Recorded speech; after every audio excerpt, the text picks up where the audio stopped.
प्रणाम, मैं आपका अपना विशु राय हाजिर हूँ जुर्म की दुनिया की एक और नई कहानी के साथ। साथियों, अगर आप चैनल पर नए आए हैं तो जुड़िए विशु वारदात तक के इस छोटे से परिवार से। चैनल को सब्सक्राइब करिए, अपना प्यार दीजिए, अपना सपोर्ट दीजिए, क्योंकि आपके सपोर्ट के बिना यह चैनल अधूरा है। और हमारे इस चैनल पर हमेशा सच्ची खबर बिल्कुल फैक्ट के साथ दिखाई जाती है। तो साथियों, पिछली वीडियो में आपने देखा कि उत्तर प्रदेश के आजमगढ़ में एक परिवार, एक पड़ोसी, एक मुस्लिम परिवार के प्यारे से बेटे को, मासूम से बेटे को मौत के घाट उतार दिया, सिर्फ इसलिए बलि दे दी कि उसकी दुकान नहीं चल रही थी, उसकी बेटी की शादी नहीं हो रही थी और उसका कोई बेटा नहीं हो रहा था। फिलहाल पुलिस ने उसे गिरफ्तार कर लिया है और गिरफ्तार कर जेल भी भेज दिया गया है। जस्ट आजमगढ़ से ही सटा हुआ एक जिला लगता है अंबेडकर नगर। साथियों, मैं बात कर रहा हूं अब अंबेडकर नगर की। अंबेडकर नगर में एक परिवार बेहद हंसता खेलता रहता है। गांव का नाम रहता है मालीपुर।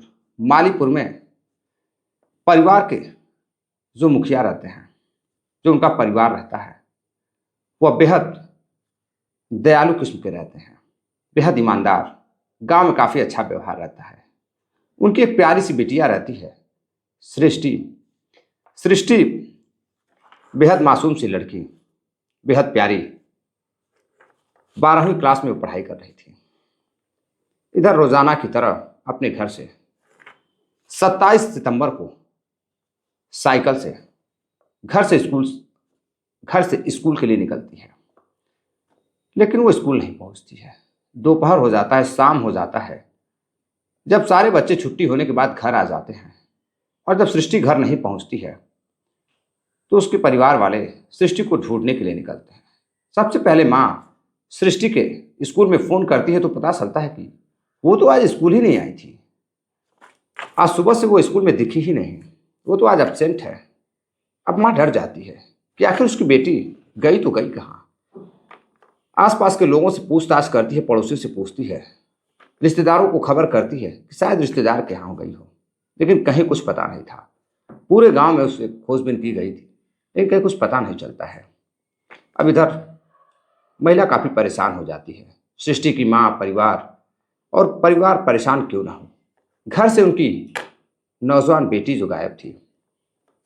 इधर आसपास के मोहल्ले के लोग भी, पड़ोसी लोग भी मिलकर सृष्टि की खोजबीन कर रहे थे कि शायद मिल जाए, लेकिन उसका कुछ पता नहीं चलता है।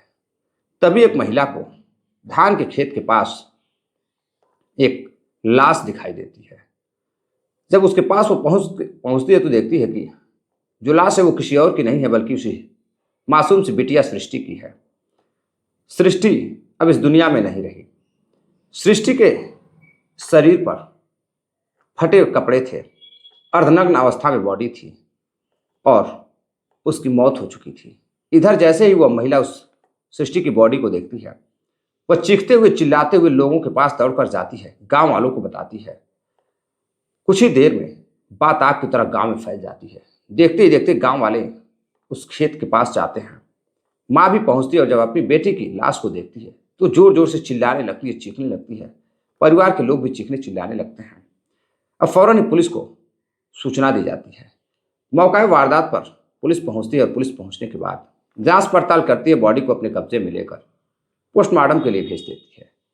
लेकिन अब परिवार वाले और आसपास के रिश्तेदार, आसपास के लोग अब गुस्से में, आगोश में आ जाते हैं कि नहीं, बॉडी को नहीं ले जाने देंगे। काफ़ी मशक्क़त के बाद पुलिस बॉडी को लेकर जाती है। अब इधर कई छोटे बड़े, नए नवेले, युवा नेता सभी लोग पहुंचने लगते हैं, अपनी अपनी वक्तव्य देने लगते हैं। पता चलता है कि लड़की के साथ रेप जैसी घटना को अंजाम दिया गया था और गला दबाकर उसकी हत्या की गई थी। अब सवाल पुलिस के सामने भी था और लोग जानना भी चाहते थे कि आखिर उस लड़की की हत्या किसने की, क्यों की गई। वो तो स्कूल गई थी, किसी से कभी बात भी नहीं करती थी।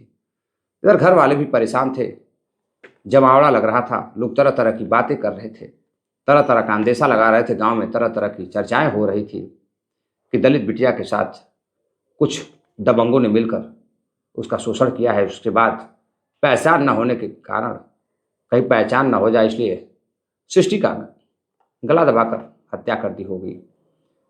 लेकिन साथियों, जब 2 दिन बीत जाता है, पुलिस जांच पड़ताल करने लगती है, तभी ये पुलिस खुलासा करती है, एसपी साहब खुलासा करते हैं। और वाकई में पुलिस की सराहना करनी होगी, पुलिस ने देर ही सही लेकिन इस उलझे हुए केस को सुलझा लिया। पुलिस पता करती है, छानबीन करती है, सोशल मीडिया के माध्यम से, इलेक्ट्रॉनिक्स मीडिया के माध्यम से तमाम चीज़ें देखती है पुलिस, और फिर सर्विलांस की मदद से, सीडीआर कॉल डिटेल्स की मदद से पुलिस जड़ तक पहुंचती है और फिर एक सनी नामक लड़के को गिरफ्तार करती है, जो उसका खुद का रिश्तेदार रहता है। इधर अब पुलिस सनी को गिरफ्तार करती है, सनी से पूछताछ करती है तो सनी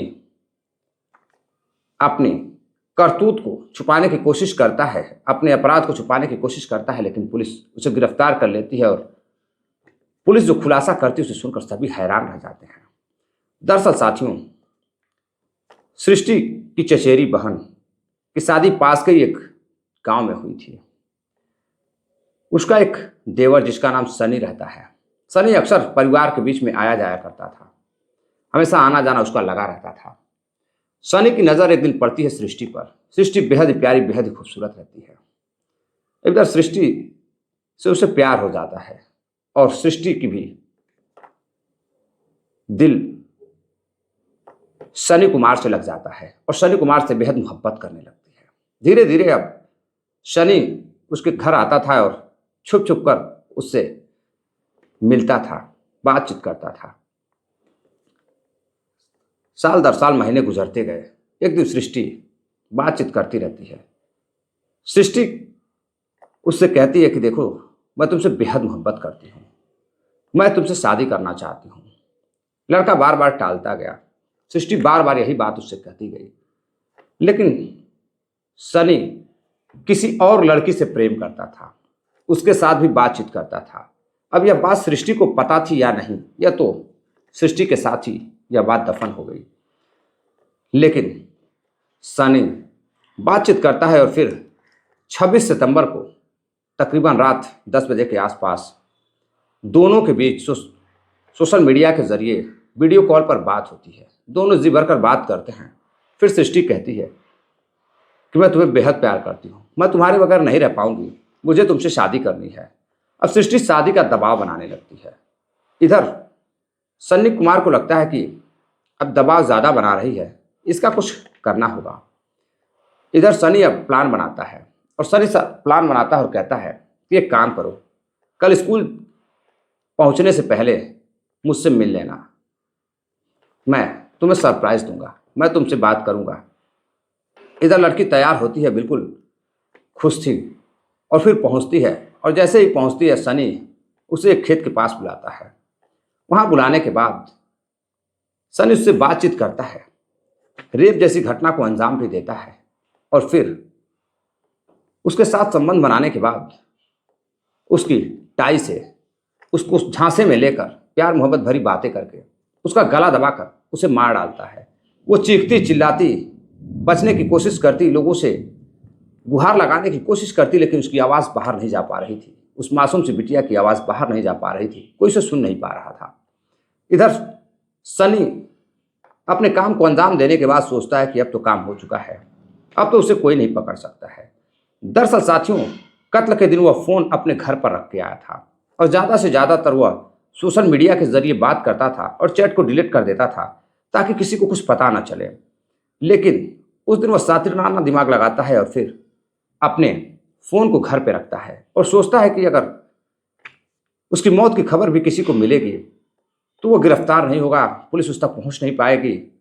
हालांकि उसे इस बात का अंदाज़ा नहीं था कि अपराधी चाहे कितना भी शातिर क्यों ना हो, पुलिस अपराधी को एक न एक दिन पकड़ ही लेती है, क्योंकि कानून के हाथ बड़े लंबे होते हैं।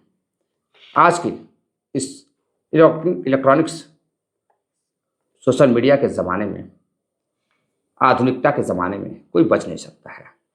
अब वो वहाँ से फरार हो जाता है और फिर सृष्टि के घर भी आके लोगों से बातचीत करता है। पता चलता है कि ऐसी घटना हुई है, वो गायब है। बॉडी मिलने के बाद भी आसपास घूमता नजर आता है। अब इधर पुलिस उसे गिरफ्तार करती है और फिर जेल भेजने की तैयारी करने लगती है। लेकिन जैसे ही यह बात मालीपुर के गांव के लोगों को पता चलती है, सृष्टि के परिवार वालों को पता चलती है, तो सृष्टि के परिवार में सृष्टि की एक ताई रहती है।